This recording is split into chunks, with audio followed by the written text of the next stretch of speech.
parler concepts, outils et méthodes. Et comme nous l'avons fait ce matin, eh bien, nous allons écouter les contributeurs du colloque, celles et ceux qui ont écrit et répondu à l'appel à manifestation, en commençant par Romain Gérard, pour un papier intitulé « L'industrialisation de la construction, une opportunité pour imaginer le futur de l'architecture bioclimatique » avec 3 mots importants, je crois, régionalisé, sobre et durable.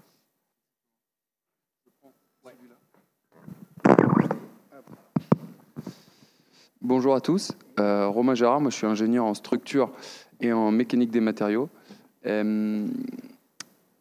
Je suis, merci, le fondateur d'une société qui s'appelle Frameworks, qui fait du conseil et de l'ingénierie sur les sujets de transition des procédés constructifs et hors site. Normalement, ça marche. Donc je voudrais commencer en expliquant que, avant d'être une révolution technique ou technologique, le hors-site est avant tout une révolution de process, de méthode, de collaboration des acteurs. Un projet n'est pas hors-site ou est hors-site, c'est un peu plus subtil que ça, je pense qu'on a commencé à le comprendre au travers des différentes interventions. Les anglo-saxons utilisent un indicateur qui s'appelle le PMV, qui est le Pre-Manufactured Value, qui est finalement un indicateur qui permet d'identifier le pourcentage d'un projet qui est réalisé en utilisant des composants préfabriqués ou industrialisés. Et enfin, sans vouloir donner une définition du hors-site, parce qu'on a quand même bien compris depuis le début que c'est un des gros enjeux de la journée, mais que pour l'instant, on n'est pas vraiment tous d'accord là-dessus, je vais tenter de quand même de faire la définition, la différenciation entre ce qui est de la préfabrication et de l'industrialisation, qui sera quand même, j'imagine, un élément de réponse. La préfabrication, c'est grosso modo ni plus ni moins qu'un chantier couvert, c'est-à-dire qu'on va préfabriquer des éléments en dehors du site, mais sans avoir de disruption des manières de concevoir et finalement d'impacter nos modes de faire actuels. À l'inverse, l'industrialisation a 2 principes fondamentaux qui sont une approche produit et ce qui va avec, c'est une logique d'amélioration continue. Et l'industrialisation implique de son côté une vraie révolution de la manière de développer, de concevoir et de construire nos projets. Sans vouloir dire que le hors-site est l'un ou l'autre, même si j'aurais tendance à dire qu'on est plus dans une logique qui se rapproche de l'industrialisation que de la préfabrication, il faut trouver le juste milieu. Rapidement, pourquoi est-ce qu'on reparle beaucoup de hors-site aujourd'hui? À mon sens, il y a deux grandes thématiques. Un, c'est qu'on a quand même un modèle de la construction aujourd'hui qui est un petit peu à bout de souffle pour différentes raisons, qui souffre de grosses problématiques structurelles, de nouvelles normes et de nouvelles réglementations qui rendent les bâtiments aujourd'hui infiniment complexes et finalement un écosystème qui a du mal à s'adapter à tout ça, qui connaît une crise un peu profonde sur sa capacité à délivrer des projets dans les temps, avec le niveau de qualité, avec les plannings, bref, je ne vous apprends rien sur tout ça. Ça fait qu'on a finalement un écosystème qui est dans une logique d'innovation contrainte et qui a du mal à s'en sortir en tant que tel. En parallèle de ça, on l'a vu, c'est un peu l'objet de cet après-midi et surtout du deuxième volet de l'après-midi, il y a des nouveaux outils digitaux qui semblent hyper complémentaires, à la fois sur la partie conception on va dire plutôt architecturale, et également sur la partie conception de structure, on va dire optimisation de la partie calculatoire, qui laisse penser qu'on peut imaginer une industrialisation ou le développement de produits industrialisés beaucoup plus ouvert que ce qu'on a pu imaginer par le passé, et qui nous affranchissent un peu des carcans d'une industrialisation très standardisée. Il y a un troisième point dont on parle moins, et qui, à mon sens, est essentiel et fait un bon lien avec le lieu où nous sommes aujourd'hui, c'est le fait que les nouvelles réglementations, et en particulier la RE 2020, qui a 2 volets principaux, enfin qui a 3 volets principaux en réalité, un qui va juste être mieux que la RT 2012, ça c'est un premier volet, et les seconds qui sont un peu novateurs, c'est 1, réduire l'empreinte carbone, encore une fois je ne vous apprends rien, et 2, l'adaptation au changement climatique, pareil. Néanmoins, même si les premiers seuils de la RE 2020 ont finalement relativement peu d'impact sur nos manières de concevoir et de construire aujourd'hui, en tout cas 2022, 2025, on commence à se poser des questions un peu différentes. Les premiers retours d'expérience qu'on a sur les seuils 2028 et 2031, c'est que ça va induire des vraies modifications dans la manière de faire, encore une fois, de concevoir et de construire les projets.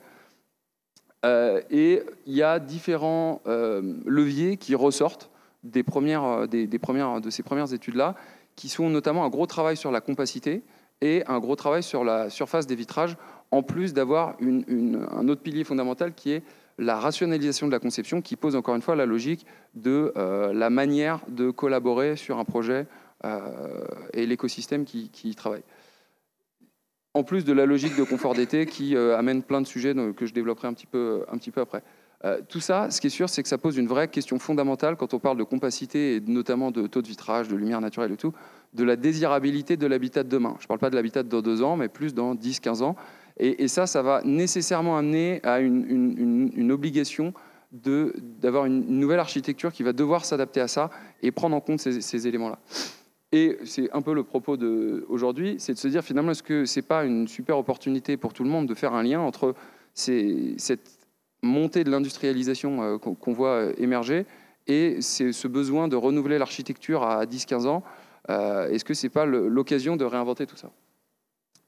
Les grands enjeux, si on veut espérer réellement industrialiser, c'est de créer à la fois du volume et à la fois de la répétitivité, ce qui est relativement complexe, parce que si vous regardez sur le schéma en bas à gauche, on le voit bien sur de la petite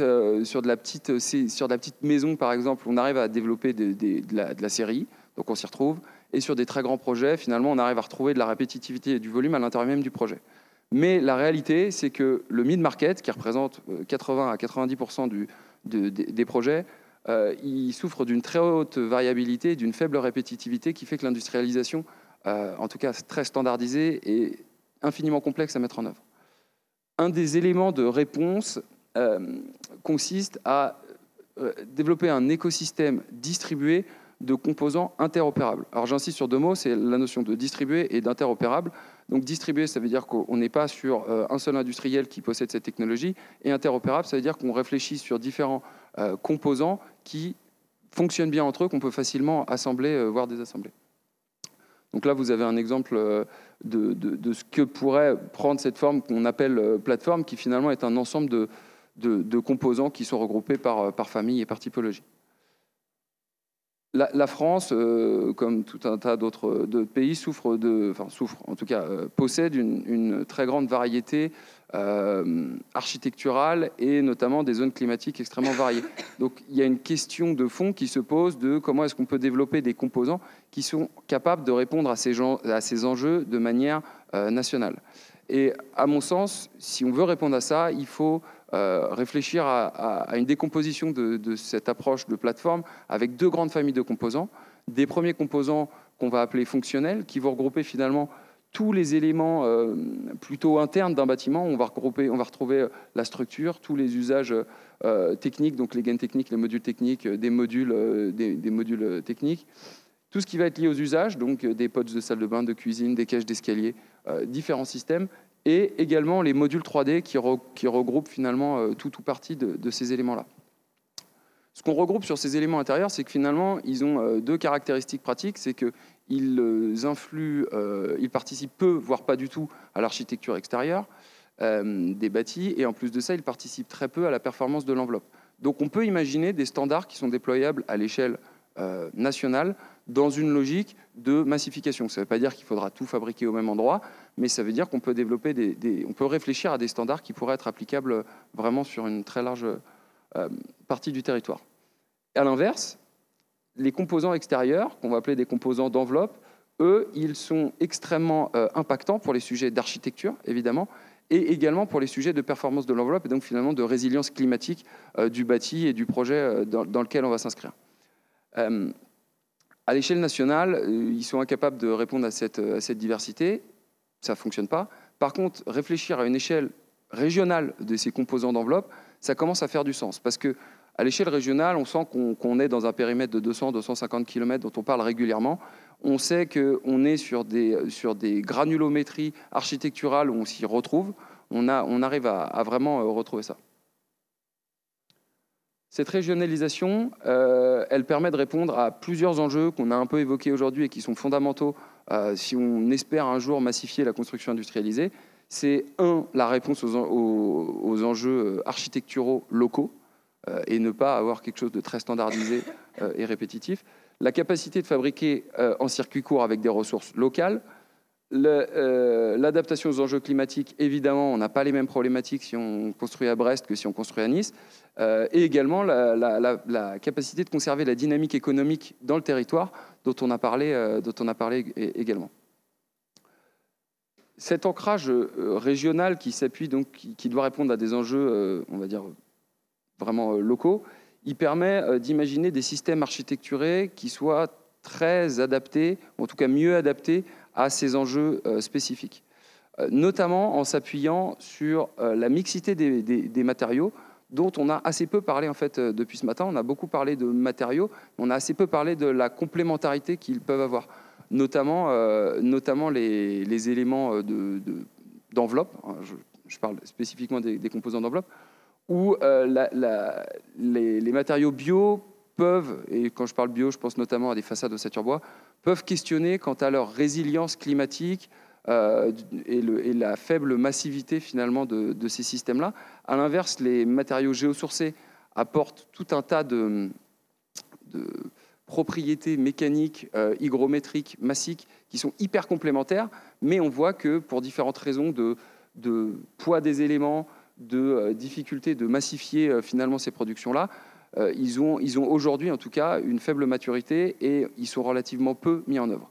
Donc ça paraît hyper intéressant de se poser la question comment est-ce que demain on peut développer des systèmes constructifs d'enveloppe mixtes entre des produits bio et géo, en apportant notamment le côté finition, parement et massivité des produits géotechniques, des produits géosourcés, pardon.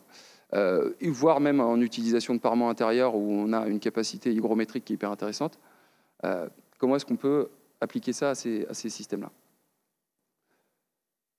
Le développement de ces composants doivent répondre à tout un tas d'enjeux si on veut réellement qu'ils puissent être performants et pertinents. Des enjeux techniques et réglementaires, évidemment, des enjeux architecturaux, des enjeux économiques et des enjeux climatiques régionaux. Ça revient, je pense, à là où j'ai commencé mon propos aujourd'hui, qui est la capacité de collaborer et la nécessité de complémentarité, d'expertise et dans les équipes de concepteurs de ces briques-là. Ce qui est sûr, c'est que l'architecte doit être partie prenante de la conception de toutes ces nouvelles briques qui composeront ces fameuses plateformes de composants demain et de réellement s'en saisir au sein de groupements d'architectes, d'ingénieurs, de designers, d'industriels pour espérer développer ces composants. Je finirai par simplement dire que cette approche, elle est éminemment prospective parce que aujourd'hui, l'écosystème est finalement assez peu développé de composants industrialisés. Il souffre en grande partie d'une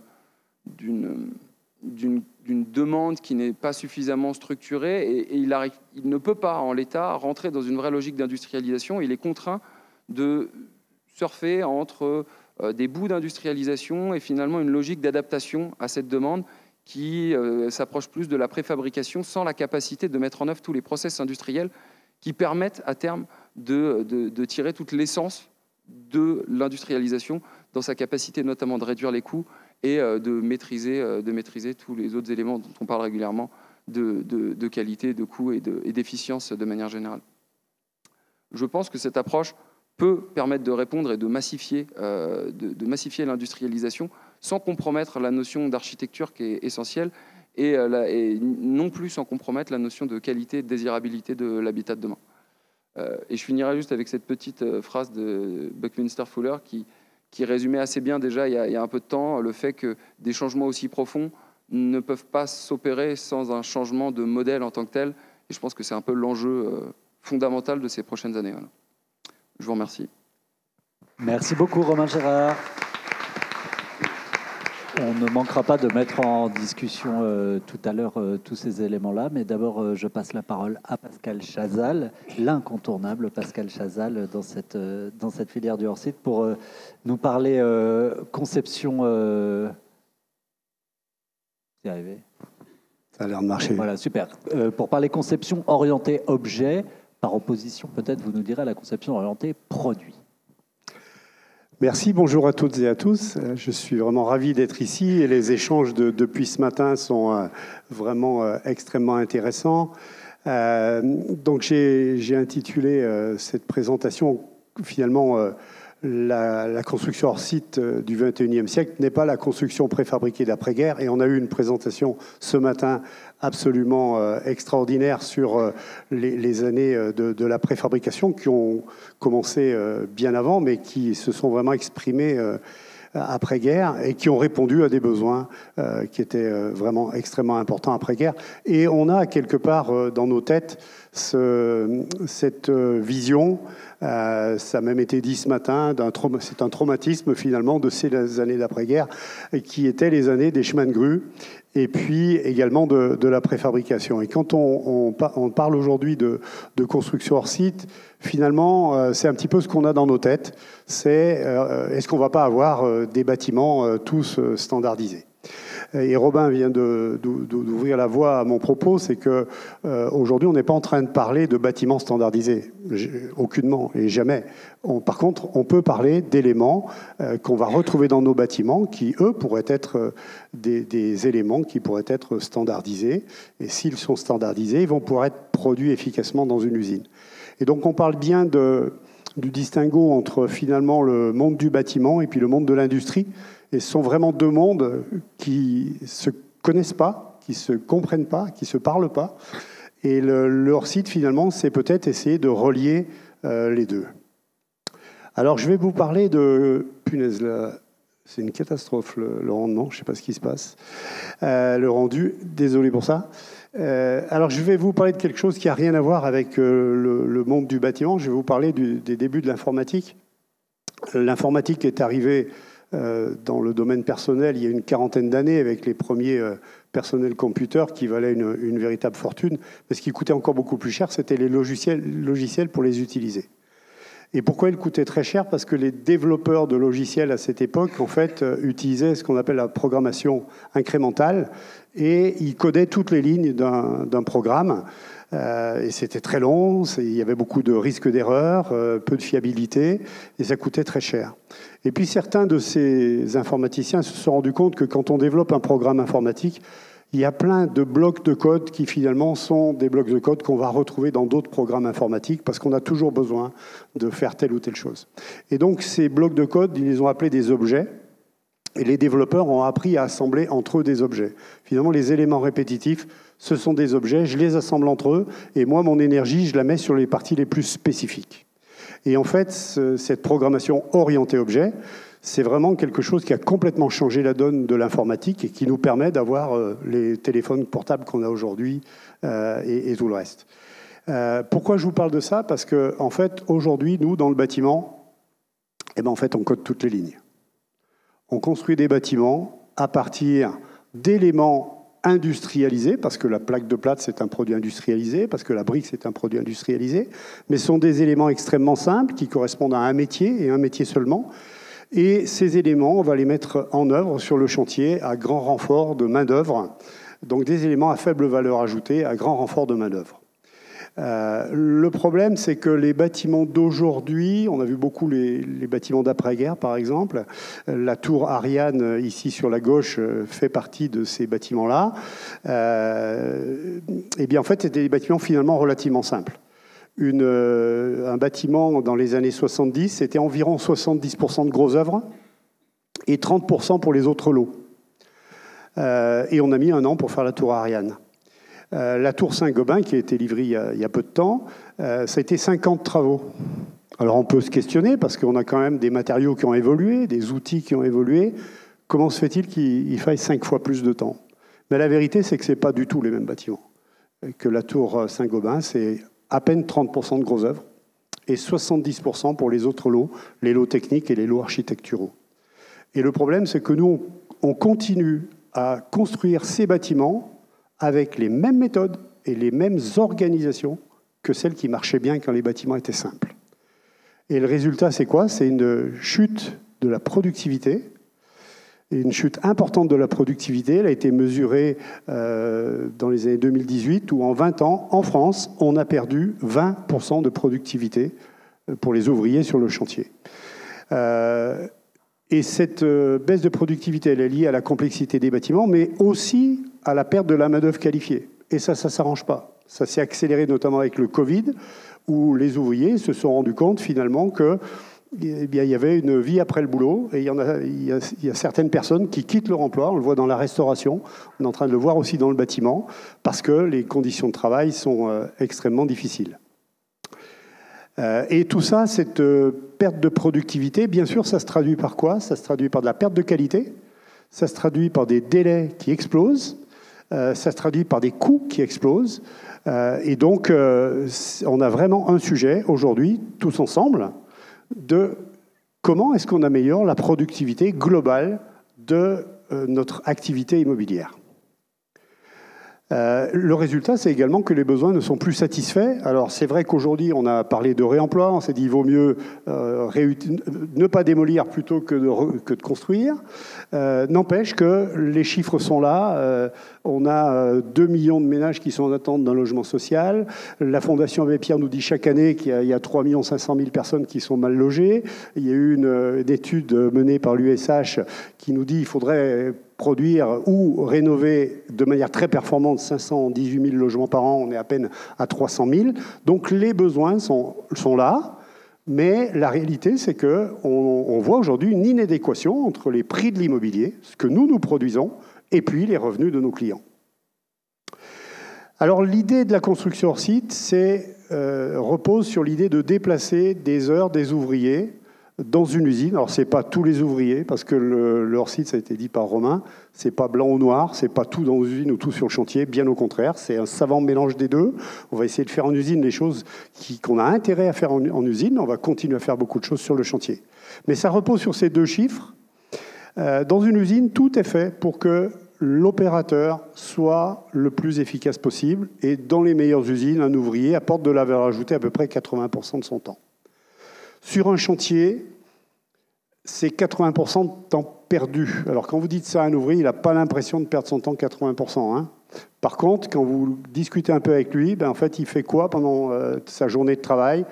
Eh bien, il se déplace. La moyenne des ouvriers la moyenne des chantiers, c'est à 80 km du lieu de logement de l'ouvrier. Donc, il se déplace. Quand il est sur le chantier, il déplace ses matériaux, il déplace ses outils, il cherche des informations, il répare un truc qui n'a pas été fait correctement par celui qui est passé avant. Le résultat, c'est qu'un ouvrier sur le chantier apporte de la valeur ajoutée 20% de son temps. Et ça, alors bien sûr, on cherche tous à l'améliorer, hein. Mais le résultat aujourd'hui, c'est que ça se dégrade en fait. On n'arrive pas à l'améliorer. Même avec toutes les bonnes idées, le BIM, la réalité virtuelle, les outils, etc., on n'a pas réussi à inverser la tendance. Alors, Romain l'a fait, mais moi je vais le faire peut-être d'une autre manière. Vous montrer la différence effectivement entre la préfabrication et l'industrialisation. On a bien compris dans cette journée, et hier également, qu'il y avait beaucoup d'envie pour aller vers la construction hors site, mais il y avait une grande crainte de deux mots qui sont le mot industrialisation et le mot standardisation. La préfabrication, ça a été dit par Romain, en fait c'est vraiment quelque chose, je ne vais pas vous en parler longtemps parce que vous le faites déjà extrêmement régulièrement, c'est une approche bâtiment. Vous concevez votre bâtiment et puis ensuite on va chercher un préfabricateur qui va nous faire des poutres, des poteaux, des voiles, des escaliers, etc. Et il faut le développer. Ça améliore la qualité, ça réduit les conditions la durée du chantier, ça améliore les conditions de travail. Mais avec la préfabrication, on n'arrive pas à réduire les coûts. Et aujourd'hui, on a un problème majeur. Nous devons réduire les coûts pour être capable de répondre à certaines problématiques, notamment le logement abordable. L'industrialisation, c'est autre chose. Romain l'a dit tout à l'heure, c'est vraiment une approche produit. Ça répond effectivement pas à des besoins ultra spécifiques. Si vous avez un petit projet de 3 logements tout biscornus avec une contrainte foncière terrible, l'industrialisation ne vaudra peut-être pas grand-chose pour vous. Par contre, aujourd'hui, on a d'énormes besoins de faire du logement social, par exemple, pour loger des étudiants. Et puis, dans un bâtiment, on va peut-être retrouver des éléments extrêmement répétitifs. On a besoin de gaines techniques, on a besoin de salles de bain. Eh bien, peut-être que ces éléments, on pourrait les fabriquer en usine d'une manière extrêmement efficace. Et ces deux approches, elles ne sont pas antinomiques, elles sont parfaitement complémentaires et vous les utilisez déjà. Alors, je vous montre ça autour d'une circulation verticale. Quand on dessine une circulation verticale, on a besoin d'un escalier, on a besoin d'un ascenseur. Eh bien, nos habitudes font que, en général, pour la cage d'escalier, l'architecte va dessiner la cage un petit peu comme ça l'arrange. Elle sera plus ou moins carrée, plus ou moins rectangulaire. Elle respectera bien sûr les contraintes réglementaires, mais c'est quelque part lui qui va dessiner la cage. Et quand on va construire le bâtiment, on va aller chercher un industriel de la préfabrication qui va nous préfabriquer l'escalier. Je suis allé en visiter plusieurs. Il y en a un qui m'a dit, voilà, moi je fais 12 000 escaliers par an, 12 000 escaliers sur mesure. Donc son usine n'est pas une véritable usine avec de véritables processus. C'est un hangar qui abrite une activité bâtiment. Maintenant, le même architecte sur le même bâtiment qui a besoin d'un ascenseur, est-ce qu'il procède de la même manière? Est-ce qu'il dessine sa cage d'ascenseur et est-ce qu'il va chercher M. Connet ou M. Otis pour qu'il lui fabrique son escalier, son ascenseur sur mesure? Eh bien non. Pourquoi? Peut-être parce qu'un ascenseur, c'est extrêmement complexe et qu'on ne va pas tout dessiner d'un ascenseur. Mais on a pris l'habitude d'aller chercher les données chez l'ascensoriste et de les utiliser. Si on est capable de le faire pour l'ascenseur, peut-être on est capable de le faire pour l'escalier, peut-être qu'on est capable de le faire pour la salle de bain, peut-être qu'on est capable de le faire pour une chambre d'étudiant, par exemple. Et c'est ça qui va faire la différence. C'est ça qui va faire que l'industriel va pouvoir mettre en place de véritables processus qui vont vraiment permettre d'améliorer la qualité, qui vont vraiment permettre d'améliorer les coûts. Est-ce qu'on a le choix? Pas vraiment, on en a tellement parlé aujourd'hui, mais ça c'est le dernier rapport de l'ONU qui nous dit qu'il faut aller vraiment vers une révolution de la construction, qu'il faut diviser par 2 le recours au béton d'ici 2060 et qu'il n'y a pas de recette magique. Il faut changer les matériaux et les processus. Et c'est là où la construction hors site intervient, sur les processus. Alors finalement, l'idée de cette conception-construction orientée objet que j'ai illustrée par le travail des développeurs avec la programmation orientée objet, eh bien l'idée c'est de changer la taille de la brique. C'est ne pas travailler seulement avec les matériaux de base que sont la brique, la plaque de plâtre, etc. Mais c'est d'aller chercher des objets beaucoup plus complexes qui d'ailleurs intègrent de nombreux métiers. C'est le cas d'une salle de bain, c'est le cas d'une façade. La façade qui peut être d'ailleurs complètement à géométrie variable pour pouvoir s'adapter au bâtiment, pour du neuf ou pour de la rénovation. Et puis c'est le cas qu'on va pousser un peu à l'extrême quand on va faire de la construction modulaire. Alors la construction modulaire fait souvent débat quand on parle notamment d'architecture, parce qu'on se dit, avec des boîtes, je vais avoir une architecture de boîte, et puis on va se retrouver avec ce qu'on avait dans les années d'après-guerre. Alors, pour rien de mieux qu'une illustration pour vous montrer qu'en fait, on peut faire des choses tout à fait extraordinaires avec de l'industrialisation, de la standardisation et de la construction modulaire. Donc ici, on est à Amsterdam, derrière la gare centrale, un projet qui a été mené par Search Architect, qui est absolument incroyable, qui est donc un hôtel, qui est réalisé sur une parcelle complexe, sur une île. Et Search Architect a voulu avoir un bâtiment qui ressemble à une proue de navire, parce qu'on est sur une île d'où partaient les bateaux sur la colonie hollandaise d'Indonésie. Et donc c'est un rappel à cela. Et donc vous voyez cet hôtel avec sur un site très contraint, avec un premier niveau qui a été réalisé de manière tout à fait traditionnelle, avec des très grandes hauteurs, avec un patio central. Et on a utilisé d'ailleurs de la préfabrication, notamment pour les poteaux verticaux. Par contre, on a utilisé de l'industrialisation pour les chambres, parce que les chambres, en fait, il y en a 176, un petit peu plus d'ailleurs, parce qu'il y a quelques chambres atypiques qui ont été réalisées sur place de manière plus classique, mais les 176 chambres sont vraiment des chambres standardisées et fabriquées en usine, avec un vrai processus industriel. Donc vous voyez le patio central avec un jardin botanique tropical, une ombrière photovoltaïque, absolument magnifique. Et ce bâtiment a reçu de nombreux prix d'architecture. Il est vraiment, vraiment excessivement intéressant. Il est neutre en énergie, il est certifié BREEAM excellent. Et il a été construit donc, en utilisant plusieurs techniques. Les chambres donc, sont des chambres modulaires fabriquées en usine. Elles sont mixtes avec un plancher béton qui est en fait une dalle active qui fait le chauffage et le rafraîchissement.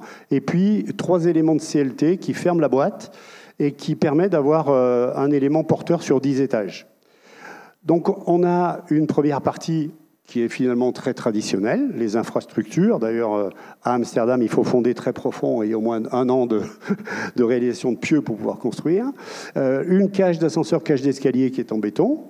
Et puis, quand on fait ça, eh bien, on va fabriquer en usine nos chambres. Et quand la maçonnerie est terminée, on vient poser donc nos chambres dans un délai extrêmement court. Et puis, on va avoir d'autres éléments qui vont être faits, soit avec de la préfabrication, soit avec des éléments plus classiques. Ici, vous voyez, en termes de valeur, on est sur 35%. Les chambres standards et industrialisées représentent 35% de la valeur du bâtiment. Finalement, on a industrialisé ce qui était répétitif, que sont les chambres, pour faire tout ce qui est plutôt spécifique de manière plus classique. Ça a été fabriqué à 1 heure d'Amsterdam par un fabricant qui s'appelle Ursem, qui est une usine avec une capacité de production relativement importante, qui a plusieurs techniques de fabrication. Il utilise le béton, le bois, l'acier. Et donc, on a livré nos chambres à Amsterdam et on les a posées en 3 semaines. 176 chambres posées en 3 semaines. Vous voyez la qualité des chambres. Elles sont parties avec ce niveau-là de finition, à l'exception des bouteilles de shampoing. Et donc, on a gagné 1 an de chantier. 1 an de chantier pour les voisins, 1 an de chantier pour tout le monde, l'architecte, les entreprises. On a divisé par 2 le nombre de transports. Ce matin, quelqu'un a dit quand on transporte un module, on transporte du vide. Ce n'est pas tout à fait vrai. Quand on transporte un module comme celui-ci, on transporte énormément de valeur ajoutée. Énormément de valeur ajoutée. Et pour faire la même chose sur le chantier, il faut des quantités de camionnettes qui vont et qui viennent et qui pourrissent la vie, bien sûr, de la ville. Et puis 1 an de gagné, c'est aussi beaucoup d'argent aujourd'hui, au taux d'argent aujourd'hui. C'est notamment 1 an de loyer gagné. Donc c'est bien sûr excessivement important. Donc en fait, c'est vraiment cette idée de construction orientée objet qui change la donne. Et cette idée-là, elle est dans vos mains. Si vous, aujourd'hui, quelque part, vous adhérez à cette idée qu'on peut aller chercher des éléments composants, comme vous le faites aujourd'hui quand vous travaillez avec des plaques de plâtre, on peut aller plus loin. Je vais chercher une salle de bain chez un fabricant, je vais chercher peut-être une chambre d'hôtel, je vais chercher des balcons, par exemple. Eh bien, en fait, on va vraiment améliorer les choses et on va surtout rendre la possibilité aux usines, aux industriels de devenir rentables. Aujourd'hui, la plupart des usines qui font de la préfabrication ne gagnent pas d'argent, pour ce que tu as dit tout à l'heure, c'est-à-dire elles subissent un monde qui est un monde bâtiment, qui n'intègre pas leur savoir-faire. Et d'ailleurs, ça a été dit ce matin par la personne qui a parlé de la pierre. Elle a dit, en fait, les carrières sont capables de produire beaucoup de pierres, mais elles ne rencontrent pas leur marché parce que les architectes qui dessinent les projets n'utilisent pas la taille des pierres qu'eux sont capables de produire. Inversez la vapeur, allez voir dans les carrières quelle taille de pierre ils sont capables de produire, travaillez avec et vous changez tout. C'est un peu ça l'idée de la construction orientée objet. Et ce qui est formidable, c'est qu'aujourd'hui, les objets n'existent pas ou extrêmement peu, et que vous avez tous un rôle à travailler avec les industriels pour les créer, ces objets. Et le mot-clé de tout ça, c'est la collaboration. C'est la collaboration, comment est-ce qu'ensemble, on fait finalement les meilleurs objets. Alors je vais vous citer, je crois que j'ai 2 slides, je vais vous citer juste un exemple pour vous montrer la différence entre les deux. Sur la gauche, vous avez un plan d'une résidence étudiante. Nous, on a un cabinet de conseil et on examine beaucoup de plans pour savoir si on pourrait les réaliser en construction modulaire. Le constat que l'on fait, quand on regarde un plan de niveau d'une résidence étudiante où tout est ultra tramé, c'est qu'il n'y a pas une chambre pareille. Elles sont toutes différentes. Pour une histoire de gain technique, pour Dieu sait quoi, elles sont toutes différentes. Parce que ce n'est pas la logique de l'immobilier et de la construction que d'avoir une chambre standard. Et on est d'ailleurs capable de montrer qu'on peut parfaitement transporter un projet où finalement toutes les chambres sont à peu près toutes pareilles mais toutes différentes. On est capable finalement d'inverser la vapeur. Et vous avez au milieu une salle de bain qui est une salle de bain absolument standardisée, réalisée d'une manière industrielle avec une qualité et un prix incroyable. Ils utilisent d'ailleurs du recyclage puisqu'ils font une grande partie des matériaux avec des bouteilles plastiques recyclées. Et ces salles de bain absolument standards sont utilisées dans les hôtels modulaires, dans les hôtels Citizen M dans le monde entier. Il y a 50 hôtels, il n'y en a pas un qui ressemble à un autre, il y en a 4 à Paris. Ils sont tous faits à partir de ce composant salle de bain. Et vous pouvez juger de la qualité architecturale de l'hôtel qui est à Tower Hill à Londres, qui est absolument formidable. Ce qui va vous aider maintenant, c'est que les plateformes sont en train d'arriver. Donc, Romain en a parlé tout à l'heure. Vous connaissez les plateformes type BeamObject qui vous proposent des objets finalement assez simples, mais vous allez voir arriver des plateformes qui vont vous proposer des objets beaucoup plus complexes. Et moi, je suis le fondateur d'une structure qui s'appelle Zen Modular, qui propose aujourd'hui des chambres pour des résidences gérées. Donc, des chambres d'étudiants, des chambres d'EHPAD, des chambres pour des saisonniers, pour de l'hébergement d'urgence. C'est un véritable produit que vous pouvez voir, que vous pouvez toucher, vous pouvez tester. Et si ce produit, vous le trouvez intéressant, vous allez jouer avec dans votre projet et vous allez vous exprimer sur tout le reste, sur les usages, sur les espaces communs, sur l'esthétique, sur l'environnement, etc., etc. Mais vous arrêtez finalement de perdre votre temps à dessiner des chambres toutes différentes, parce que c'est bien ce que vous faites quand vous faites un projet, hein, vous êtes obligé de toutes les dessiner, pour finalement être plus efficace. Merci.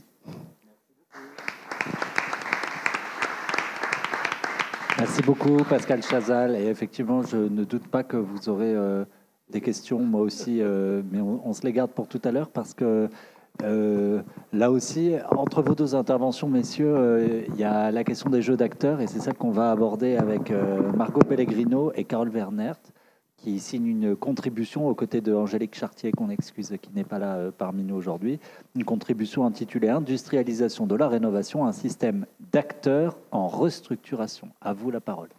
Merci beaucoup. Allô, allô. Oui, vous m'entendez, c'est bon. Oui, bonjour à toutes et à tous. Donc, je suis Carole Wernert, je suis maître de conférence en urbanisme et aménagement à l'Université de Lorraine.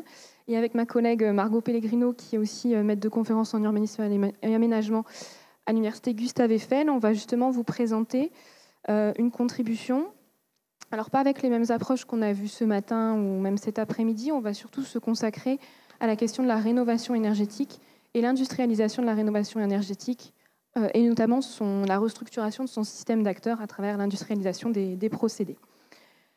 Donc on n'aura pas forcément cette approche sur les techniques ou la dimension plus historique qui a largement été faite de manière très riche et très bien faite. Donc ce sera une proposition, une communication qui se déroulera en 2 parties. La première partie, on fera un bref panorama sur l'évolution et les enjeux de l'industrialisation de la construction et de la rénovation. Et puis on s'attardera sur l'étude de cas Energiesprong en France et aux Pays-Bas. Energiesprong qui veut dire saut énergétique. Et qui est justement un processus de massification de la rénovation à travers l'industrialisation des procédés. Donc cette communication, elle découle en fait d'un programme de recherche qui a été financé par l'association Qualitel de 2020 à 2021, grâce auquel en fait, on a mené 45 entretiens semi-directifs dans les 2 pays, que ce soit en France et aux Pays-Bas, avec divers acteurs, que ce soit des bailleurs sociaux, des architectes, des bureaux d'études ou encore des collectivités. Alors, pour aller très rapidement justement sur ces enjeux un peu historiques, donc, même si dans les années 50, ce n'était pas les premières réflexions, on l'a bien compris ce matin, et on a eu des rappels aussi cet après-midi, mais on a vu justement des réalisations assez visibles dans ces années-là sur la préfabrication et l'industrialisation du secteur de la construction. Puis dans les années 70-80, des mesures en faveur des économies d'énergie dans le bâti en France et aux Pays-Bas, notamment sous fond justement de crise énergétique et crise pétrolière. Donc en France, ça s'est manifesté justement dans le bâti pour faire ces économies d'énergie par la création en 1982 de l'Agence française de maîtrise de l'énergie, qui a financé notamment des opérations d'isolation, d'installation aussi de panneaux photovoltaïques sur les logements sociaux et les équipements collectifs, mais sans pour le moment perspective industrielle. Côté néerlandais, en 1974, donc après le premier choc pétrolier, c'était justement de premières politiques d'économie d'énergie dans le bâti qui vont apparaître, et notamment un programme national qui a été lancé avec un objectif de rénovation d'1 million de maisons existantes sur 5 ans. Donc, qui possède justement une culture de la rénovation un peu plus ancienne, rénovation énergétique, avec notamment beaucoup d'investissements dans la recherche de solutions innovantes côté néerlandais. Depuis les années 2000-2010, donc, il y a un intérêt manifeste pour l'industrialisation du secteur de la construction dans les politiques publiques, notamment pour redynamiser la filière du bâtiment, créer de nouveaux emplois, répondre aussi aux nouvelles réglementations thermiques et environnementales et répondre aux directives européennes, notamment en matière de réduction des consommations d'énergie et de lutte contre la précarité énergétique, qui sont inscrites dans le Green Deal. Fin des années 2010 et début des années 2020, on voit en fait finalement un intérêt croissant pour appliquer la préfabrication aux opérations de rénovation énergétique. Donc finalement, il y a un appel à la massification de la rénovation énergétique à haute performance, ce qui demande en fait une restructuration des moyens, des pratiques et des savoir-faire. Donc pourquoi cette préfabrication et industrialisation de la rénovation ? Tout d'abord, déjà pour atteindre potentiellement une haute performance énergétique, pour réduire aussi potentiellement la durée du chantier et rendre opportun le saut d'échelle via des solutions qui sont reproductibles. Donc pour cela, ça nécessite en fait une architecture homogène, et c'est pour ça que EnergySprong notamment a fait un focus, on vous détaillera tout à l'heure justement en quoi consiste EnergySprong, un focus sur les logements sociaux des années 50 et des années 80, qui ont justement cette architecture qui est homogène. Donc les pouvoirs publics appellent justement à cette massification et développent des projets pilotes, notamment l'appel à projet Massy-Rénov' qui est entré dans le cadre du plan de relance de 2020 et qui est destiné à soutenir financièrement les organismes de logement social qui s'engagent dans la mise en œuvre de solutions industrielles performantes et réplicables de rénovation énergétique des logements du parc locatif social. Donc pour cela, les pouvoirs publics misent aussi sur le secteur privé et ses innovations. Donc cette massification de la rénovation énergétique par l'industrialisation des procédés, ça va en fait engager les acteurs tant sur la maîtrise d'ouvrage que sur la maîtrise d'œuvre dans un processus de transformation qui peut être délicat, qui peut être parfois rude. Et c'est en ça qu'on s'est posé cette question qui est quels sont les impacts justement de ce processus sur le système socio-technique de la rénovation énergétique, donc système socio-technique, en quelque sorte les règles communes et le système d'acteurs qui régissent la rénovation énergétique. Donc, ce cas d'étude sur EnergySprong en France et aux Pays-Bas, donc déjà la démarche EnergySprong, elle est née en 2010 aux Pays-Bas. Donc, comme je disais, ça veut dire saut énergétique.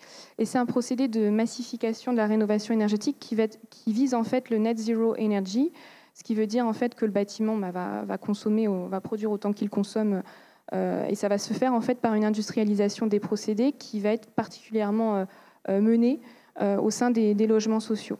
Donc les Pays-Bas ont un contexte incitatif pour la massification de la rénovation énergétique, puisque comme je le disais tout à l'heure, il y a eu une culture en fait de cette rénovation qui est assez ancienne et où notamment il y a eu beaucoup de programmes de recherche qui ont ciblé des innovations dans ce secteur et sur ce sujet. Aussi puisqu'il y a une homogénéité qui est favorable à la massification de la rénovation, donc comme je disais avec notamment les bâtiments construits après-guerre, et aussi parce que les bailleurs sociaux disposent de plus de 29% des logements sur le territoire néerlandais. Donc tout cela, en fait, cette démarche EnergySprong, elle nécessite de mettre en œuvre des innovations contractuelles, organisationnelles, réglementaires, techniques, mais aussi financières. EnergySprong, donc c'est une garantie de performance énergétique sur 30 ans, donc avec tout un système d'acteurs qui va aussi garantir cette performance énergétique. Elle permet une rénovation à haute performance, aussi sans augmentation du loyer, grâce justement, côté néerlandais, à la loi de redevance de la performance énergétique, qui est la Energie Prestatie Vergoeding, qui en fait finalement prévoit que le locataire il va dépenser une somme équivalente à ce qu'il dépensait avant pour son loyer et sa facture énergétique, alors que cette facture énergétique, elle est censée être à 0 € après la rénovation, mais cette somme va finalement être versée au bailleur. Le fournisseur, lui, va être seulement rémunéré en fonction de l'abonnement. Et ce bailleur va donc récupérer l'argent en plus du loyer, ce qui va lui permettre ensuite de réalimenter un fonds pour de nouvelles rénovations énergétiques et pour justement essayer de tendre vers une réduction du prix de la rénovation grâce à ce saut d'échelle. Donc le modèle Energy Sprong, alors pas ce modèle économique qui peut varier d'un pays à l'autre, mais il est reconnu et expérimenté au sein de l'Union européenne et il est aussi transposé en Allemagne, en France, au Royaume-Uni et aux États-Unis. Et actuellement, aux Pays-Bas, on décompte 14 400 rénovations en cours et pour le côté français, 6 400 rénovations en cours.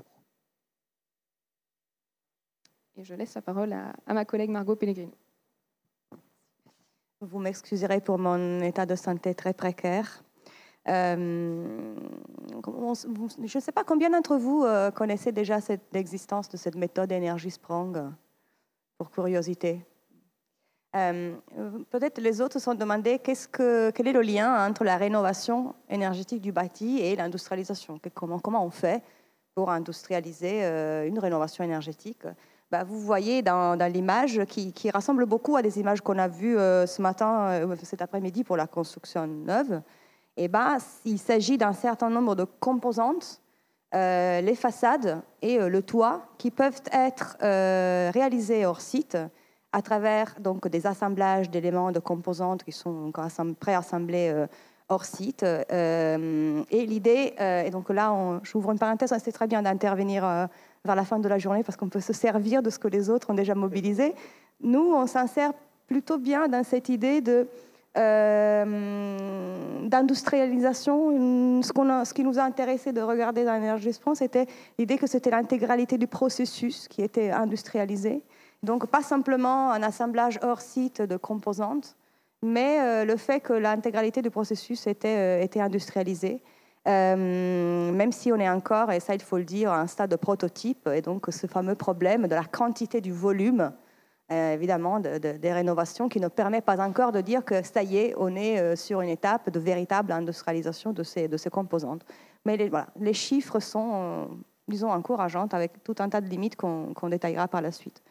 Donc, je reviens au modèle constructif. Donc, cette structure, elle peut être tout aussi bien une structure porteuse en bois ou en métal. Elle peut être faite de 1000 façons différentes, avec 1000 types d'isolants différents, très souvent avec des systèmes techniques qui sont déjà intégrés. Par exemple, pour le toit, il y a des systèmes comme des panneaux photovoltaïques de production d'énergie qui sont couplés.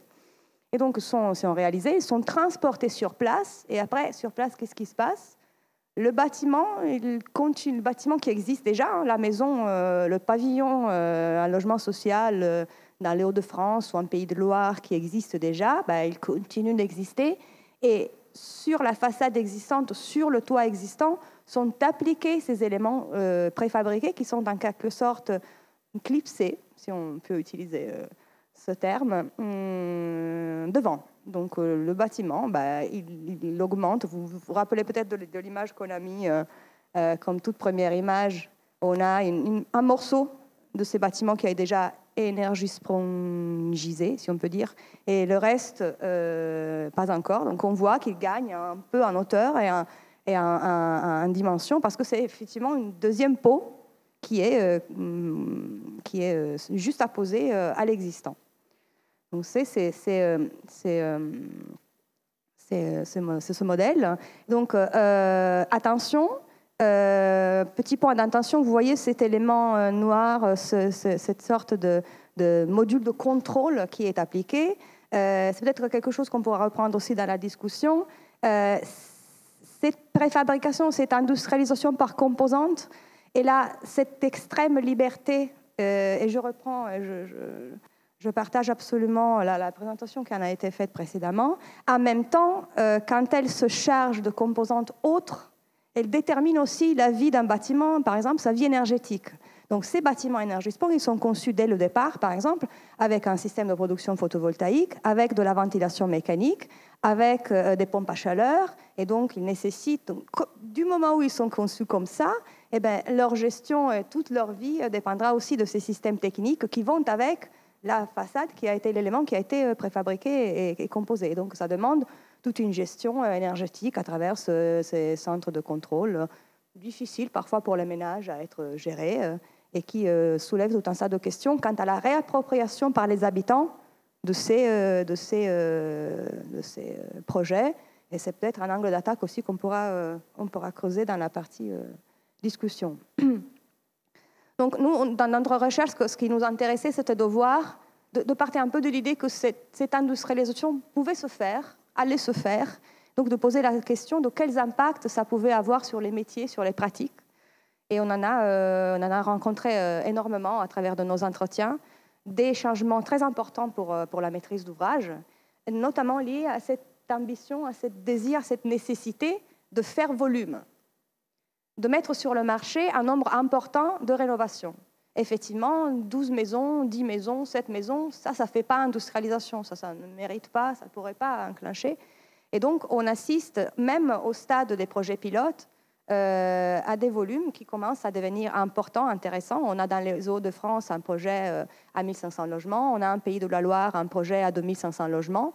Et ce qui est intéressant, c'est que, on le voit dans ce slide suivant, ce qui est intéressant, c'est que les bailleurs sociaux se sont regroupés pour partager le risque, la prise de responsabilité et pour mutualiser aussi les retours d'expérience. Ce n'est pas un seul bailleur qui d'un seul coup a mis 2500 logements sur le marché. Ce sont une quinzaine de bailleurs, par exemple un Pays de Loire, qui se sont regroupés dans une centrale d'achat qui s'appelle MASH. Et donc ces logements, vous voyez les petits points, chaque couleur c'est un bailleur différent. Ce sont des typologies de logements différents pour pouvoir aussi tester différentes solutions. Mais de toute façon, on a besoin quand même d'un volume, même quand on est un stade pilote et démonstrateur, d'un volume important, sinon ça perd tout le sens de cette idée de massification. Pour la maîtrise d'œuvre, bon, là on est sur des impacts énormes. D'ailleurs, ce n'est pas étonnant que ce soit dans ce cadre, dans ce contexte, que des grandes réflexions autour de la construction hors site se développent. Les architectes, par exemple, à la sortie de la loi Elan, il y a eu toute une tribune sur Le Monde, l'ordre des architectes, cette mot préfabrication, standardisation, ça ne passe pas forcément tout le temps, donc, et à bonne raison, on l'a vu ce matin avec des exemples historiques. Donc la question, au-delà du côté plus esthétique, la question vraiment de la place, du rôle de l'architecte dans ces projets se pose. Est-ce que du coup, est-ce que c'est le rôle de l'architecte de regarder ce que les fabricants proposent et l'intégrer dans ça, et donc adapter son propre projet, sa conception au prototype, aux composantes qui existent? Donc, je lève juste un instant très rapidement ma casquette de chercheur pour mettre celle d'architecte que je suis à l'origine. On a des exemples magnifiques d'architecture, d'escaliers magnifiques qui ont fait l'histoire de l'architecture. Est-ce qu'on peut produire tout le temps des escaliers standardisés, préfabriqués? C'est là où je rejoins l'idée que cette solution en construction hors site standardisée ne s'appliquerait pas à tout contexte, dans toute situation, pour tout type de bâtiment. On pourrait arriver à avoir, l'exemple de l'hôtel est très parlant, qui mélange des parties absolument, qui sont déjà d'ailleurs presque identiques, à quelques détails près, mais qui empêchent la standardisation, et en même temps des parties beaucoup plus esthétiques, beaucoup plus recherchées, qui seraient le contrôle de l'architecte. Mais le contrôle de l'architecte, par contre, est mis en péril aussi par, et on en parlait beaucoup ce matin, et j'étais très contente de cet exemple porté par la personne qui est en thèse à Immobilier 3F, de l'OAMOP inversé. Donc, les projets Énergie-Spong en France, ils se sont tous faits à un marché global performance. Le marché global performance, j'imagine que vous connaissez, on n'a pas plusieurs étapes d'appel d'offres, on a une seule étape d'appel d'offres. Cet appel d'offres répond en même temps, répond à un consortium en fait, d'acteurs, où on trouve l'architecte, mais on trouve aussi l'entreprise de construction qui est mandataire, l'exploitant et le mainteneur. Donc ça a des incroyables avantages du point de vue du contrôle, de la maîtrise de ce projet, parce que le mainteneur a son mot à dire, par exemple, la phase de conception.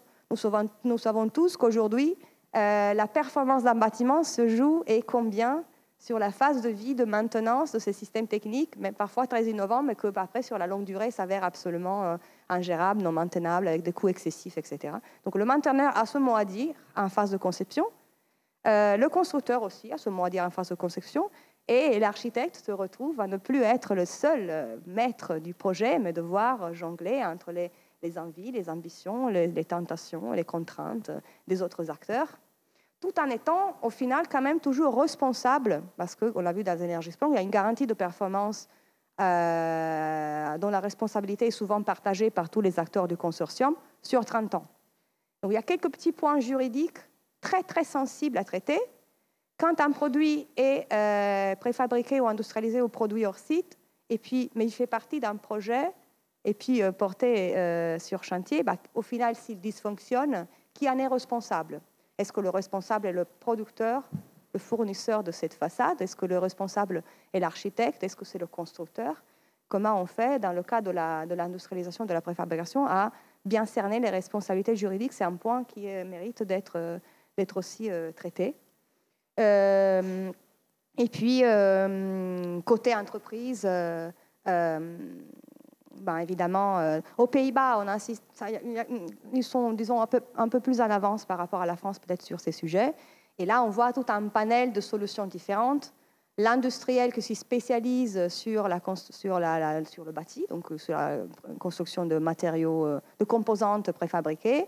Le constructeur lui-même qui développe cette activité, il internalise, soit en acquérant des compétences, soit en achetant des industriels, donc rachète des sociétés, donc il internalise cette compétence. Et le rôle des industriels dans le secteur de la construction qui change complètement. Ça a été très bien illustré. Et puis, peut-être un point qu'on n'a pas évoqué, un rôle, mais là c'est parce que c'est rénovation énergétique. Mais avec les contraintes environnementales, même sur le neuf, l'énergie devient de plus en plus centrale dans la conception, donc un rôle qui devient très important pour les bureaux d'études, qui donc sont responsables de tous ces calculs en simulation, mais aussi des opérateurs d'énergie, parce que, par exemple, pour Energiesprong, c'est basta avec le gaz, c'est sortie du gaz, c'est 100% électrique, avec tout un tas de conséquences importantes pour le réseau électrique. Dans les projets Energiesprong, la plupart des projets Energiesprong, le réseau énergétique a dû être refait dans son intégralité autour du quartier, parce que les appels des puissances n'étaient incompatibles avec, rendaient le réseau existant obsolescent. Et là, on va peut-être un peu loin, mais quand même, avec l'industrialisation, pour moi, il y a cette notion de massification. Donc, quand on passe de l'application de ces modèles d'un bâtiment à 450 bâtiments dans un même quartier, et c'est pour ça qu'on s'en intéresse d'ailleurs, nous, en urbanisme, les impacts ne sont plus seulement architecturaux, mais ils sont urbains, sur les réseaux, sur les services, sur la perception qu'on a de cet espace, sur sa valeur foncière. Donc, c'est des questions qu'on se pose aussi sur ce saut d'échelle, qui est un saut d'échelle là. Je pense que j'ai terminé mon temps. Et voilà, donc rien. On avait juste des conclusions, on voulait juste mettre une carte pour visualiser où se matérialiser la plupart des projets, mais je pense que c'est un peu obsolète. Il y en a encore beaucoup d'autres qui émergent tout le temps. Et pour les conclusions, je m'arrête là parce que j'ai déjà tout dit, je crois. Merci. Super, merci beaucoup. Je vous propose qu'on les applaudisse. Je vais proposer également à Claes Rick, voilà, il est au fond, de nous rejoindre pour ce petit temps d'échange. On procède dans la foulée. Moi, je descends. Et peut-être que pour ce temps d'échange, j'avais envie de procéder un petit peu à l'envers, c'est-à-dire de me tourner vers la salle pour vous poser une question. D'abord, en levée de main, qui est architecte ici? Oui, d'accord, une bonne grosse majorité. Et qui s'est senti menacé d'une quelconque manière par Energiesprong, la conception orientée objet? Oui, un peu quand même. Vous avez tous tenu à avoir des discours rassurants vis-à-vis des architectes en disant que au contraire, il y avait encore besoin des architectes. Et la question que je me posais en vous écoutant, c'est il y a besoin des architectes, oui, mais où? Tout à l'heure, Claes disait peut-être, d'accord, dans la maîtrise d'œuvre, c'est sûr, mais aussi les faire monter chez les industriels. C'est une idée que vous avez en tête, vous, et je le dis sans regarder la communauté éducative de l'école de Versailles. Oui, alors bien sûr, c'est absolument indispensable.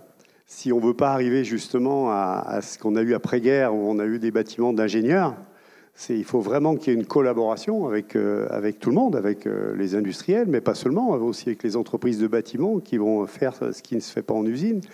Et le travail est passionnant. Hein, par exemple, les architectes de Search Architects qui ont réalisé cet hôtel à Amsterdam, mais bien d'autres dans d'autres pays. Je pourrais citer le cabinet HTA, par exemple, à Londres, qui a aujourd'hui une quinzaine d'expériences dans la construction modulaire, qui aujourd'hui réalise à Londres des gratte-ciel en construction modulaire. Ils sont à 50 étages aujourd'hui, et c'est vraiment, on va dire, une technologie qu'ils ont développée depuis maintenant une dizaine d'années.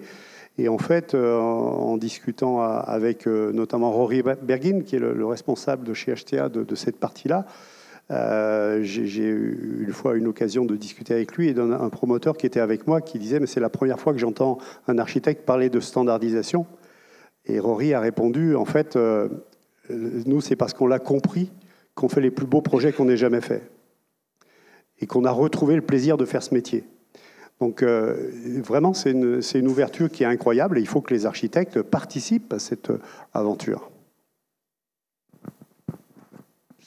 Moi, je préciserai, dans la continuité de mon propos, justement, je rejoins tout à fait Pascal.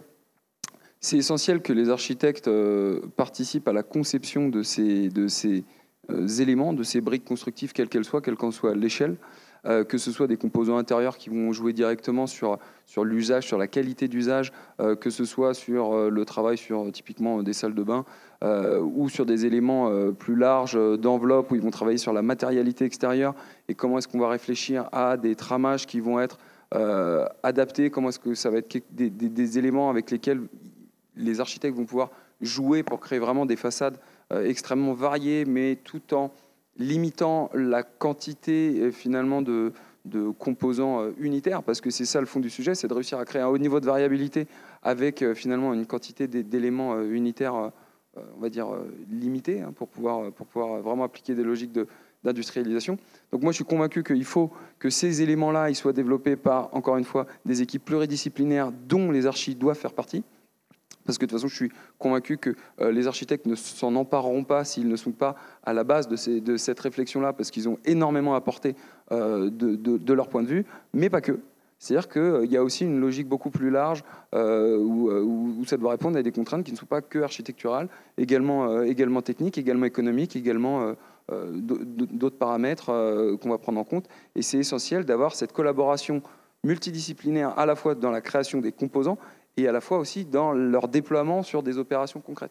Et je suis convaincu que les architectes doivent être des deux côtés. Classe, t'emparer du micro.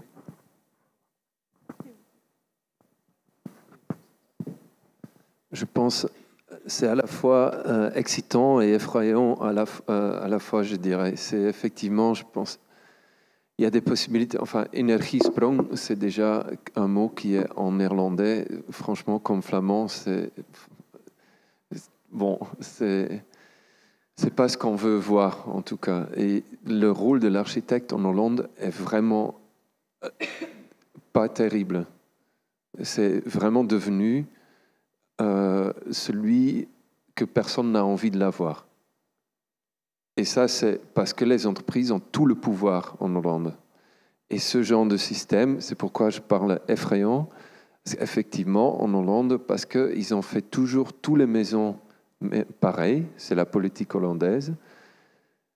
Et puis du coup, ils vont faire la même erreur, ils vont faire exactement les mêmes façades partout, et ça marche très bien, parce que c'est dans la politique, c'est dans leur culture.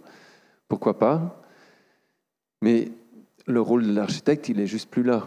Et ça, c'est le danger qu'on a vu. Il y a le prochain qui va parler aussi du système au Japon. On a le même problème au Japon, avec 99% des maisons sont faites par les industriels et pas par un architecte. Et du coup, je pense que c'est excitant parce qu'effectivement, ça veut dire qu'on doit chercher où est-ce que notre rôle comme architecte, comme concepteur, comme tu le dis bien, où est-ce qu'on peut chercher la variabilité. Et je pense, comme je montrais l'exemple de Gilles Retsin avec AOR, qui va s'installer lui-même chez l'industriel. Il propose même une plateforme de conception lui-même avec un système industrialisé qui est adaptable aux pièces. Donc, il y a une industrialisation, et je pense que là, on en parle peut-être parce que vous avez montré ce qui est possible à la masse. Mais il faut qu'on cherche probablement la customisation aussi des solutions. Et ça, c'est, enfin, pour ne pas être hollandais, du coup, Ouais. mais Energiesprong, c'est un peu compliqué pour moi. Ouais, par exemple, alors déjà, bon, sur les maisons, malheureusement, nous Français avons peu de leçons à donner avec notre stock de petites maisons sans architecte. Mais sur la personnalisation, je veux bien entendre l'équipe qui nous a parlé d'Energisprong, parce que ça fait un peu peur quand même de se dire que toutes nos façades vont devenir Energisprongisées, comme vous avez dit tout à l'heure. Quelles aient été au point de départ? Je précise juste que notre contribution, donc que nous n'avons aucune partie prenante dans grand projet. Donc notre posture, notre objectif n'est ni de rassurer, ni de vous effrayer, ni quoi que ce soit. Mais de nous éclairer. Un cas qu'on questionne, parce qu'il nous interroge sur plusieurs points. Si je reprends Energiesprong et un lien avec ce que vous venez de dire, les architectes français qui ont participé à des projets Energiesprong se sont dit épanouis de la possibilité d'aborder, de la possibilité que l'échelle de ce projet leur permettait d'aborder, c'est-à-dire la rénovation d'un quartier entier, et donc d'avoir affaire avec les collectivités locales sur aussi les enjeux de paysage, sur les matériaux, sur le fait que ces quartiers de lotissement n'avaient pas forcément une valeur patrimoniale en tant que telle reconnue, je veux dire, par les patrimoines, mais qu'ils avaient toute une histoire de vécu, etc., qu'ils ont essayé de valoriser avec les matériaux. Chaque projet a son vécu. Donc, c'est le point de vue des architectes qui ont participé au projet Energiesprong. Aux Pays-Bas,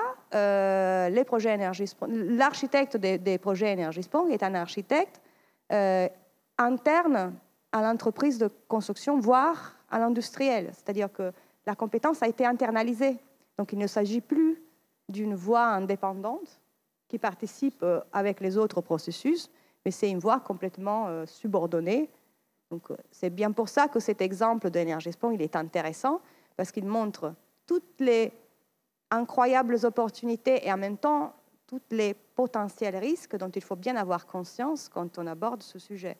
Et sur la question de la personnalisation, c'est très délicat, c'est-à-dire que l'un des slogans d'Energisprong est aussi l'idée qu'au-delà de cette standardisation, il y a aussi la possibilité pour chaque maison d'avoir une partie d'éléments customisés, c'est-à-dire décider en accord avec chaque ménage qui occupe chaque maison, que ce soit la salle de bain, que ce soit... Mais après, l'ensemble qui résulte est d'une grande homogénéité, mais qui était aussi l'homogénéité qui préexistait. C'est le lotissement. Sauf qu'avec le temps, ces lotissements s'étaient aussi transformés par l'usage.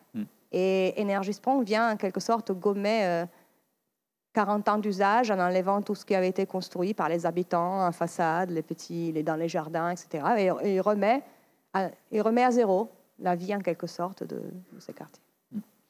Un tout petit ajout. Tout petit, ouais. Moi, j'ai eu l'occasion de travailler, je travaille sur 3 projets Energiesprong Pays de la Loire. On a de la façade enduite, de la façade bois et de la façade métallique sur de la maison individuelle, sur du R+4 et du R+12. Donc c'est juste dire qu'on est très très loin d'un modèle vraiment standardisé et c'est que des archis différents qui sont en effet extérieurs au groupement d'entreprises. Petit. Alors, classe, mais très court aussi, parce qu'après, Oui. on a les questions dans la salle. Juste le problème, des fois, il faut qu'on fasse attention. Autant qu'il nous offre des possibilités, si on s'est posé la bonne question. Est-ce que c'était la peine déjà de rénover ces maisons comme ça? Est-ce qu'on vit de manière bonne pour les rénover avec cette solution-là? Enfin, ça, c'est parce que maintenant, on plaque 5 cm d'isolant et on pense que ce bâtiment, il vaut la peine pour les prochains 50 ans. Donc là aussi, sur le parc, quand je vois les rénovations de la Caton-Vassal, ça, c'est une rénovation. Parce qu'on change aussi l'habitude, on change vraiment le concept d'un bâtiment pour vivre mieux. Et là, juste de plaquer ou de remaquiller le bâtiment, je ne dis pas que c'est mauvais. Je me pose la question générale sur le métier. Hein. Donc, et pareil pour la construction modulaire, il faut qu'on fasse attention parce que la salle de bain, au Japon, il faut qu'on le rénove chaque 5 ans. Des amis, ils coupent un trou dans la façade et ils remettent une autre salle de bain en plastique chaque 5 ans. Bon, il y a peut-être mieux à faire. Ouais. Donc, je me dirige vers la salle parce qu'il y a une première question, mais peut-être pour Corentin, peut-être pour Romain, il y a un autre mot qu'on n'a pas utilisé qui est presque pire que standard, c'est le mot norme. Tout à l'heure, Romain parlait de systèmes distribués et interopérables. Il s'avère que pour rendre les appareils électroniques interopérables, on utilise la norme, c'est-à-dire on dit tout le monde va prendre du USB-C et point à la ligne. Est-ce que c'est là aussi, il y a besoin d'aller encore plus loin que le standard, qui est plutôt la normalisation par l'industriel. Alors, je pensais à Corentin pour ces histoires de dalles qui sont les mêmes partout, et donc ça fait des systèmes qu'on peut diffuser. Et la question non. Non, mais pour rebondir là-dessus, non, mais enfin, les architectes seront les premiers à dire non à une surnormalisation et puis à une interopérabilité. Je trouve ça vraiment que c'est en effet une solution qui est là, mais il faudrait que cette interopérabilité soit là de facto, comme une habitude, comme un bon sens, comme une nécessité, et puis ne pas l'imposer de manière top-down, parce que alors là, à un moment donné, il y a quelqu'un, ou bien un groupe de quelqu'un qui vont devoir se définir quelles sont les normes à suivre, et puis c'est certain que ça ne fera pas sens localement, et donc il faut laisser une certaine souplesse à mes yeux. Mais par contre, je comprends, je vois dans quelle mesure ça pourrait être intéressant. Après, il y a aussi un autre point. Merci beaucoup pour votre présentation, Monsieur Chazal. Ça m'a permis d'avoir des idées plus claires sur la construction hors site, qui, en fait, je vois comme un déplacement du chantier encore ailleurs. Donc, ce n'est pas un remplacement de la préfabrication, mais c'est un site supplémentaire qui est en dehors de la ville, qui est en usine, dans un environnement contrôlé. Mais finalement, ces salles de bain, elles sont quand même produites ailleurs. Il y a quand même un transport qui se fait de l'usine de fabrication de la salle de bain vers le site d'assemblage avant d'être transporté à nouveau vers le nouveau site. Et donc, comme toute nouvelle technologie, si on vise à effectivement diminuer les coûts, si on vise à augmenter la productivité, etc., il faut bien essayer de comprendre quels sont les ingrédients de ce nouveau processus, parce que c'est plus qu'une technologie, c'est vraiment tout un processus. Quels sont les aspects de ce processus qui permettent cette diminution de coûts, qui permettent cette plus grande productivité, puis encore comprendre à qui bénéficie cette productivité, et s'assurer que ces éléments-là soient sauvegardés. Parce que de ce que je comprends aussi dans l'appel, il faut que les architectes s'emparent de cette nouvelle manière de construire, c'est que naturellement, le flux des choses veut que en fait, ça peut fonctionner sans les architectes. Et on a donc le développement naturel veut qu'il n'y a pas besoin d'architectes pour le faire, et donc il faut absolument qu'on vienne pousser les architectes à l'intérieur du processus pour ne pas qu'il y ait cette perte-là. Et donc, comment est-ce que les architectes pourraient naturellement s'emparer de cette question, et que ce soit, pour eux, un travail habituel qui est vraiment cet intérêt. Et je crois qu'il y a une question d'éducation d'abord, donc bien comprendre à quoi sert la construction hors site, et bien comprendre quels sont les nouveaux enjeux, quelles sont les nouvelles opportunités, et puis quels sont les éléments dans tout ce qui est présenté comme les bénéfices de la construction site, quels sont les éléments qui permettent d'améliorer aussi le travail de l'architecte et le produit fini des architectes. Et ça, c'est pas tout à fait clair en fait. Parfois, on ne sait pas très bien si ça c'est un bénéfice clair pour l'industrie, peut-être pas pour l'architecture. Et puis comment naviguer ici et là. Ouais. Je vous propose d'écouter juste une petite addition. Moi, je pense que paradoxalement, la normalisation, l'interopérabilité, pour revenir à la question de la norme, je pense que c'est quelque chose qui est fondamental pour les archis, pour leur permettre justement la capacité de jouer de manière quasiment infinie avec l'assemblage de briques, plutôt qu'avoir des systèmes fermés comme c'est aujourd'hui, où finalement, on part avec un industriel très tôt, il y a un niveau de risque qui est absolument insoutenable pour l'écosystème, en plus quand on part dans un système comme ça, et puis derrière, l'archi, en effet, il est contraint et forcé, et il n'a plus la main. Alors qu'à l'inverse, si on commence à être sur des systèmes vraiment interopérables, là, l'architecte reprend justement tout son sens dans cette capacité à assembler de manière extrêmement variable les briques. Mais les architectes n'arriveront jamais à se mettre d'accord sur quel est le... Non, mais alors, il faut savoir que quand on parle de normes et d'interopérabilité, on revient au sujet fondamental qu'on a beaucoup évoqué ce matin, qui est le sujet des assemblages, simplement. On n'est pas en train de dire il faut que les modules ils fassent tous 3 mètres par 8. On parle simplement d'assemblage de ces composants-là, c'est-à-dire réfléchir à des manières qui puissent se connecter entre eux. Et ça ne touche en rien la qualité d'usage final des bâtiments. C'est juste ça ne doit pas. C'est-à-dire que si on définit des systèmes qui font que les éléments s'assemblent entre eux, ça n'a pas d'impact pour l'usager final du bâtiment, qui est quand même le fondement, quoi. Alors, je suis navré, je veux bousculer personne, mais on a déjà plusieurs interventions dans la salle et on est déjà en retard. Alors, je vous invite, et dans les questions et dans les réponses, à faire synthétique. Merci, je vais être rapide. Je voulais juste revenir sur EnergySprong, pas sur le rôle de l'architecte ni sur l'esthétique des façades qu'on a vues, mais sur, pour des pistes de recherche éventuellement à compléter. Je pense que ce serait intéressant de voir le retour d'expérience dans le temps, c'est-à-dire est-ce qu'il y a un vrai confort au niveau des habitants, peut-être avec des entretiens. Est-ce que le vieillissement en fait, de ces doubles pots rapportés sur des façades existantes, ça fonctionne bien? On sait que des fois, il y a des incompatibilités techniques entre les matériaux. Ensuite, deuxième chose, je pense qu'il faudrait regarder la question des effets rebonds, ce qu'on appelle aussi le paradoxe de Jevons en économie, c'est-à-dire que en Allemagne, en Angleterre, il y a eu des rapports qui sont sortis dans les années récentes qui ont montré que les politiques de massification de la rénovation énergétique qui avaient été commencées bien avant nous en France n'ont apporté zéro gain en termes de consommation énergétique, au contraire. Donc en fait, s'il n'y a pas une politique de sobriété un peu dure, un peu forcée à côté, ça ne résout rien. Et troisième point, c'est sur la question de l'énergie grise. C'est-à-dire que EnergySprong, en gros, c'est l'idée de faire du BEPOS, ou du zéro énergie, mais donc c'est l'idée de produire de l'énergie avec... donc je ne sais pas bien si c'est que des packs ou si c'est du panneau solaire, photovoltaïque ou je ne sais pas quoi, mais en tout cas, tous ces dispositifs technologiques ont une énergie grise qui est absolument considérable. Et donc, au bout de combien de temps l'économie d'énergie qui a été permise par cette double pot qu'on a rajoutée sur le bâtiment va-t-elle compenser l'énergie grise qui est incarnée, qui est embodied, qui est portée par ces dispositifs technologiques? Est-ce que ça se compte en années, en siècles ou en millénaires? C'est ça ma question. Merci. Alors, merci pour ces questions. Il y a 3 questions, alors d'autres de triplement court. Je répondrai surtout parce que sur vous avez raison, sur l'énergie qui est incorporée dans les matériaux, c'est un peu difficile de le savoir parce qu'on n'a pas traité ce sujet-là, mais vous avez entièrement raison de le souligner.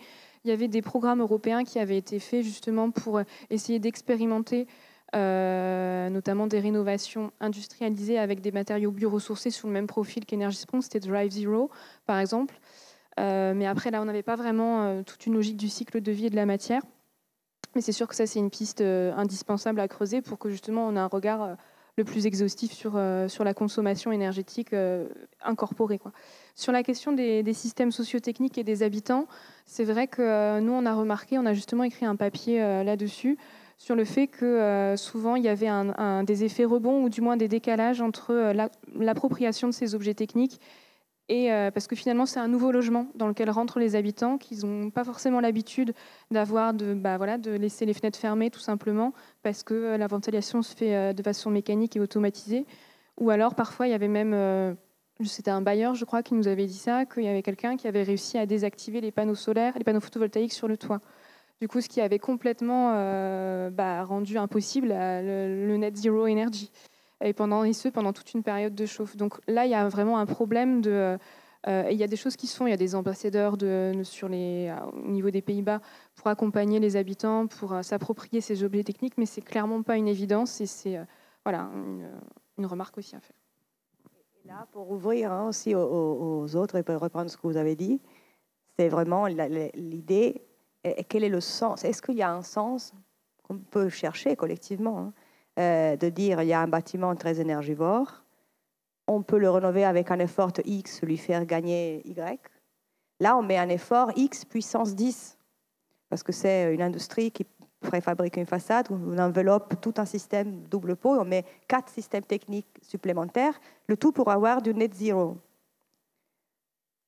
Est-ce que c'est effectivement ça qu'il faut faire quand on rénove? Est-ce que c'est la bonne solution? Est-ce que ça a du sens? C'est clairement de la surenchère technologique, clairement.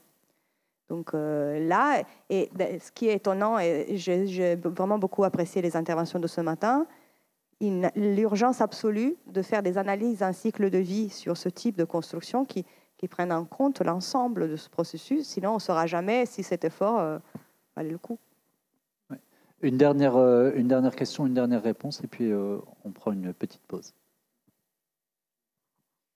Je voudrais revenir sur 2 exemples qui ont été cités. Cet après-midi, l'hôtel Jakarta et avant le bâtiment Broad Commons, Tollwood, sur le campus de UBC à Vancouver. Donc 2 constructions en bois, effectivement. Ce que je trouve qui manquait un petit peu dans ce contexte... On n'entend pas. D'accord. Comme ça, c'est mieux? OK. Ce que je trouve qui manquait un peu dans la présentation et qui re-questionne justement le hors-site, pourquoi on arrive à ça, à venir déplacer, concevoir des modules entiers ailleurs pour les ramener. Il y a un truc super important, c'est le contexte justement et le site. Et dans les 2 cas, on est sur des parcelles hyper denses où on n'a pas la place pour faire la logistique de chantier, qu'on oublie justement. Donc c'est pour ça qu'on préfabrique à un haut niveau, un niveau très développé en amont, et qu'on se tape toute la chaîne logistique de livraison justement, et qu'on va aller surtout au niveau de la conception. Et c'est là que le rôle des architectes est hyper important, parce que autant sur Tollwood que sur Jakarta, on est sur du DFMA, donc conception en vue de préfabrication et d'assemblage. Et ça ne peut pas être réussi sans le rôle de l'architecte. On est là, on déplace tous les efforts en amont de la conception. Donc ça correspond à la courbe des efforts McLeamy qui avait été présentée en introduction cet après-midi. Et ça ne peut pas être fait sans l'intelligence de l'architecte qui sait aussi rassembler autour de lui, dans son rôle de bon chef d'orchestre, toutes les intelligences en ingénierie, en structure, en CVD, en fluide, BET, ELEC, etc., pour arriver à optimiser la conception avant que ça parte en fabrication et arriver à une synthèse des lots architecturaux et des lots techniques avant de partir en fabrication. Donc moi, je pense que l'architecte n'est absolument pas menacé si on comprend justement ces processus, et c'est important de comprendre ces processus et à quel moment est-ce qu'on peut, nous, architectes, intervenir, apporter notre valeur ajoutée et la garantir sur l'ensemble de vie de l'ouvrage bâti et à bâtir. Merci beaucoup. Est-ce que ça appelle une réaction courte, hein, parce qu'elle est amputée sur les pauses collectives? Tout à fait d'accord. Non, je suis tout à fait d'accord avec ce qui vient d'être dit. Hein, et effectivement, il y a vraiment 2 choses. Si on prend l'exemple de l'hôtel Jakarta, il y a le projet en lui-même, il y a ce projet absolument formidable, intégré dans un environnement difficile. Et puis, il y a un objet qui est un objet industriel fabriqué en usine. Et donc là, il se trouve que l'architecte a travaillé sur les 2, c'est-à-dire qu'il a travaillé sur la conception avec l'industriel de ces chambres, et puis il a travaillé à l'intégration de ces chambres dans son projet. Et c'est vraiment quelque chose qui fonctionne bien. Et on est sur quelque chose où finalement, on n'est pas blanc ou noir, c'est un mélange des choses, et ça va dépendre à la taille de votre projet, à la complexité de votre projet. Il y a des fois où ça ne marchera pas du tout, et puis on va faire d'une manière tout à fait traditionnelle, et puis il y a d'autres fois où ça va être vraiment, vraiment intéressant. Super, merci. Je vous propose qu'on prenne 5 minutes de pause à nouveau. Ce matin, c'était 10. Désolé, on rogne, on fait un peu les fonds de tiroir. La conversation se poursuit autour d'un café, d'un verre d'eau. Ne partez pas trop loin, comme c'est que 5 minutes. On se retrouve à 22.